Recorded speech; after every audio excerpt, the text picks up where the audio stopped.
সপ্তাহান্তে সুন্দর একটি ছুটি কাটাতে চান বন্ধু বান্ধব অথবা ফ্যামিলি নিয়ে, আর একসাথে পাহাড় ও জঙ্গলের সৌন্দর্য উপভোগ করতে চাইলে তাহলে অবশ্যই এই পঞ্চলিঙ্গেশ্বর থেকে ঘুরে যেতে পারেন। আমরা চলে এসেছি এখন পঞ্চলিঙ্গেশ্বর মন্দিরের সামনে। এখান থেকে প্রায় 312টি সিঁড়ি পেরিয়ে আমাদের ওপরে উঠতে হবে। তাহলে চলো বন্ধুরা, পঞ্চলিঙ্গেশ্বর মন্দিরটি দেখে নেওয়া যাক। পঞ্চলিঙ্গেশ্বর মন্দিরটি ভারতের উড়িষ্যার বালাসোর জেলায় অবস্থিত। মন্দিরটি নীলগিরি পাহাড়ের কাছে একটি টিলার উপরে অবস্থিত। এখানকার চারিদিকের পরিবেশ অপূর্ব সুন্দর।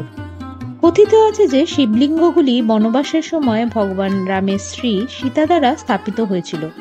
শিবলিঙ্গগুলিকে স্পর্শ করার জন্য একজন ভক্তের স্রোতের সমান্তরাল পাথরের ওপর শুয়ে থাকতে হবে এবং জলের স্রোতে হাত ডুবিয়ে শিবলিঙ্গগুলিকে স্পর্শ করতে হবে।